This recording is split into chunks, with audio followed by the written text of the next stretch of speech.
Alright, people, so I'm here with your late to Raw review here. Now, I've been falling asleep as of late watching these WWE shows. I was trying to watch Roadblock, but I fell asleep trying to watch Raw. I said in my Roadblock review, if Raw's a good show and I don't fall asleep, I'll get the review up by Wednesday. But unfortunately, I get home every day, Tuesday, like at 10 o'clock, so if I was to watch Raw, I would be staying up pretty late, which I usually do anyway. But I tried to watch it and I just fell asleep. I couldn't watch it. Now part of that was because my TV was fucking up. I don't know what the fuck. So I couldn't watch it. It was hard to watch it straight through. I kept having to pause it because my TV kept flickering for some fucking reason. But that's kind of all besides the point. But I did fall asleep watching Raw. That's what I want to say. But let's get to the main point here. The main point is another shitty episode of Raw. So let's get started with the review here. We have the New Day defeating the League of Jobbers, and I was very happy at the opening of this show because I'm like, oh, they're actually starting with a match. Maybe they're going to change things up. Maybe they're trying new things, but the match wasn't really that good. It was the same fucking match we saw 2 days ago. What do they think? What are they thinking? Oh, we're just going to give them the same shit. It's not it's like, can they do something different? So it was a boring match. Same fucking thing as Roadblock. Same result as Roadblock. The only difference was it was worse than Roadblock. It was a worse match. But I guess it's good that they started Raw off with a match, because maybe this is more indicative of things to better things to come in the future. So since they started Raw off with a match, and the New Day won too, which is good, I'll give it 1 out of 5 stars. But I hate how they're trying to pass the League of Jobbers off as legitimate tag team contenders, and then after the match, the New Day gets beat up. It's like, okay, it's a fucking beat up, it's a fucking brawl there. Who the fuck cares? What's the point? And then the League of Jobbers are now acting like they're this great tag team that did something good, and then the announcers are like, oh my god, they really proved a point tonight. They proved a point. You really think they're going to not be the League of Jobbers anymore? I don't think so. Then we have an Ambrose, Lesnar, and Heyman promo. It wasn't that good. They cut their promos, whatever, And then I'm expecting a brawl. You have Brock Lesnar on the show. You're paying him to be on the show, and he doesn't do jack shit. Why don't we see a brawl? It's like Brock Lesnar just walks away like a pussy. It's like, I don't get it. Why couldn't we get a brawl? So, that just pissed me off there, To have Lesnar there, to be paying Lesnar all this money and not to have him fucking do anything except stand there like a fucking statue. It's like, what the fuck? It's like the logic. Again, I always talk about the logic of this company. So I didn't really enjoy this segment. Thought it was unfulfilling, to say the least. And talking about unfulfilling, it's a good segue to this next match. Ryback defeats Sin Cara.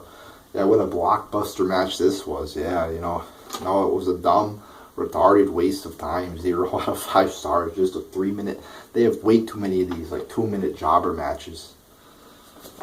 So then we have Ziggler and the Authority cut a promo. Actually, a decent little thing here, because it was kind of unexpected. It was unique, so I kind of enjoyed it, but it sets up a match here between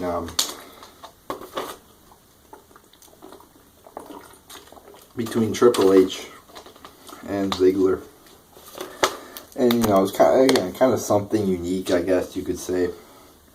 But it was a decent promo and all, Ziggler and the Authority out there. But it's kind of a shame because Ziggler and the Authority about a year and a half ago.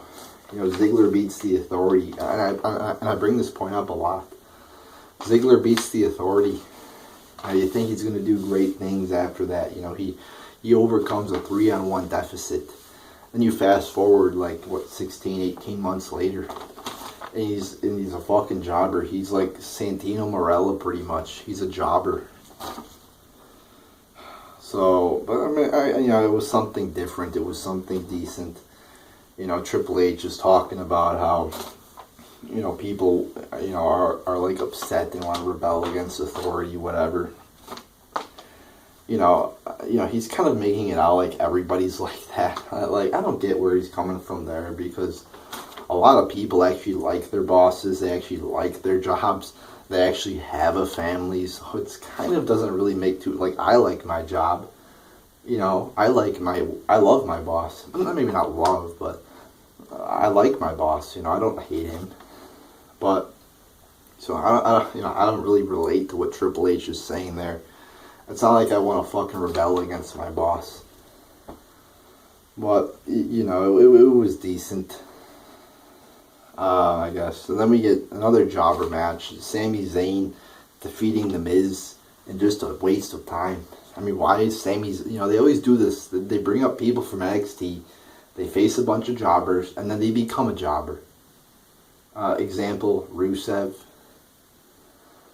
So this was just, again, a waste of time. I'll give it a half star out of 5. I mean, I enjoy Sami Zayn there, but I mean, it's WrestleMania. Let's make him do something worthwhile, not some Sami Zayn versus The Miz match. Bullshit. Then we have, did I say, 0.5 out of 5 stars. Then we see another pointless match. Naomi and Tamina defeating Brie Bella and Alicia Fox, and another just short, boring, pointless match. I mean, how many times are we going to see the same shit? It's just like they're wrestling for no reason. Like, what's the point? What's going to happen if one team wins? Nothing's going to happen. It doesn't matter. There's no point to it. The only thing that really remotely matters is a Divas title. The only reason it matters is because the Divas title is for the line. They're pretty much worthless Divas title, but at least there's some kind of title for the line. I mean, this feud between the Bellas and the, Team Bad, it just doesn't matter one bit. So 0 out of 5 stars there. And then we have another. See, this is the Usos defeating the Social Outcasts. I mean, guys, it's WrestleMania season. We're like 3 weeks away from WrestleMania, and we're seeing an onslaught of. We're just being bombarded by jobbers, by matches that don't matter. Oh yeah, that Ryback Sin Cara match is a really important, riveting match.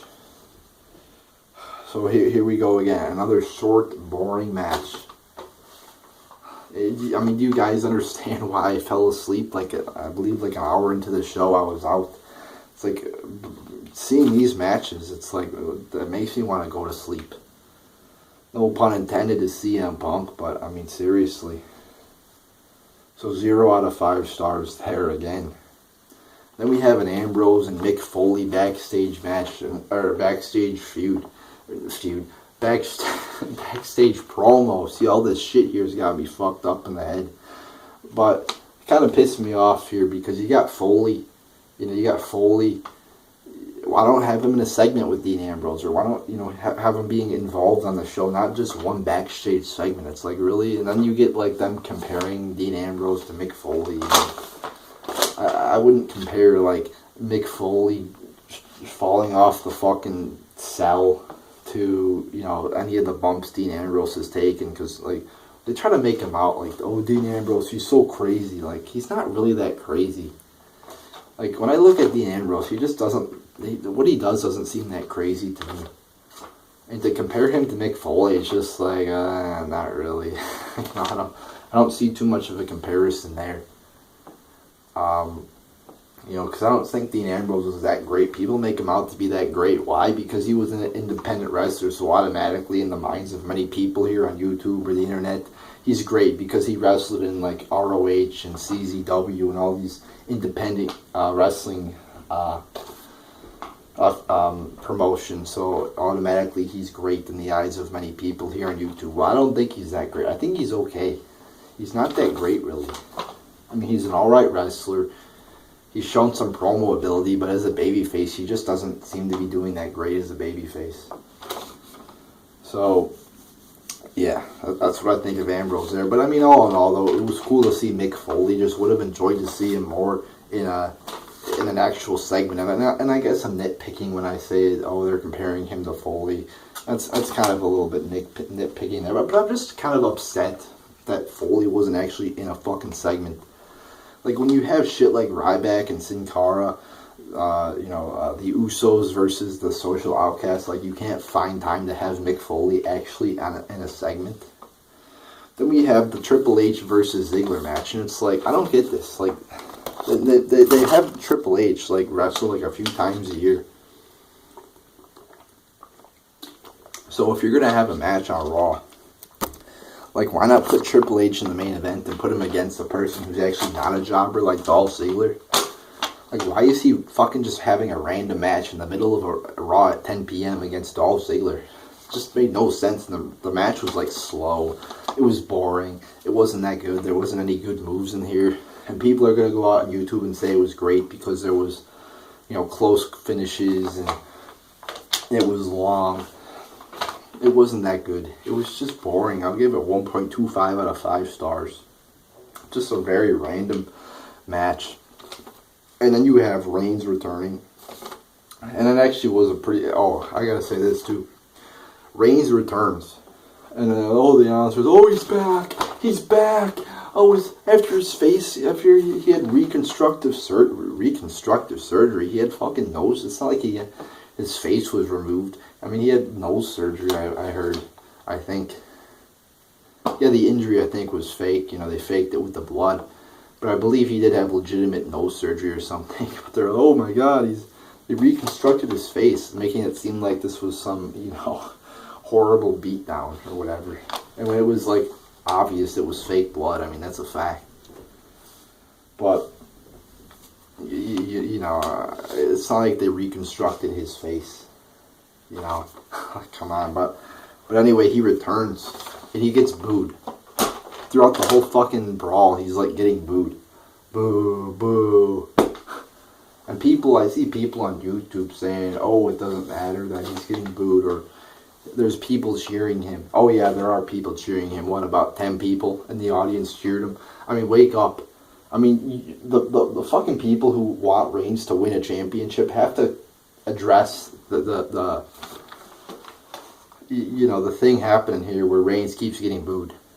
Like, you can't have a champion. You can't have your top babyface consistently getting booed. I mean, people won't address that fact.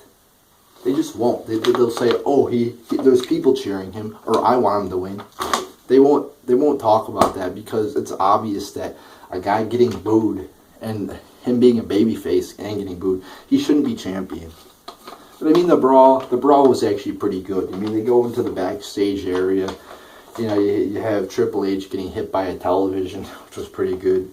Triple H gets busted open, which was good. So all in all, a pretty damn good brawl, but the match was pretty boring. So, yeah, there you go. Then you have Jericho and Neville ending in DQ. I guess Neville broke his ankle or fractured his ankle, which is fucking depressing. Another great wrestler, another good talent here in this company is down. These injuries keep piling up. But, I'm not really going to rate this match because it ended in an injury, so, I mean, it's hard to rate. But,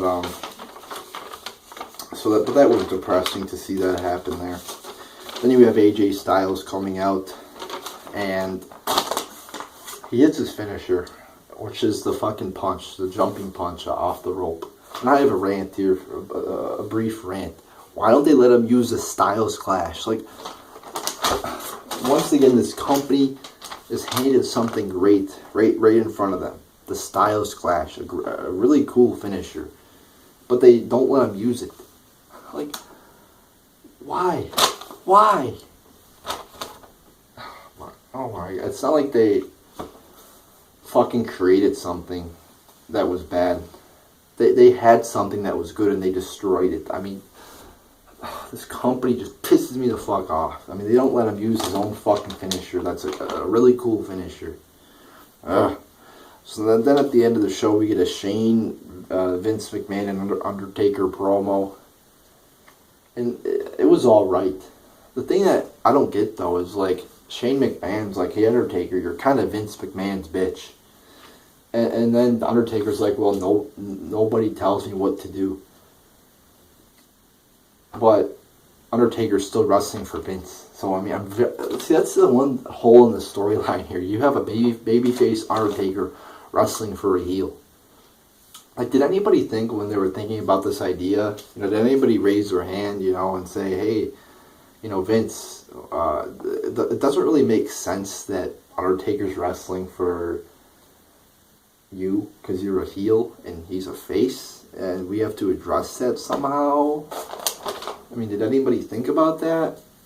I mean, it's not that huge of a problem because seeing Undertaker versus Shane Hell in a Cell is still going to be, I think, a great match, but that's kind of a problem there in the storyline, I think.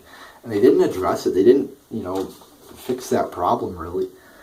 The promo wasn't really that good. All we got was Undertaker choke slamming Shane McMahon, which is like, okay, it's a choke slam. I mean, how many times do we see somebody get choke slammed? It wasn't that great.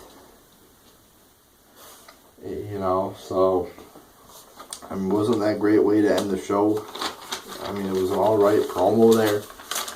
I mean, at least we did see them together, though. At least we saw, at least Brock Lesnar was there. At least Triple H and Reigns were there. At least Shane McMahon and Undertaker was there. At least they had a brawl there between Triple H and Reigns, which was good. But other than that, I mean, so my phone ran out of batteries, or ran out of space. But like I was saying, I mean, the build up to WrestleMania did not, I mean, for some matches like Shane and Taker, I mean, it wasn't really progressed too far. I mean, we just got a promo, and that question of why is Taker supporting Vince did not get answered. And we go to Triple H and Reigns. I mean, that kind of got it. They did pretty good with the brawl, I have to say. But then with Lesnar and Ambrose, like I said, you have Lesnar there, and he doesn't even brawl. He just stands there. And that's it. I mean, I don't know. But like I said, at least they were there. At least everybody was there. That's much better than, half the people out of those, 6 people in the 3 big matches not being there. So, but I'll give this show, like, I don't know, 1.5 out of 10 stars. Wasn't really that good a show. I mean, it really lacked. There was a lot of bullshit matches that didn't mean shit. So, there you go, people. There's your Raw review.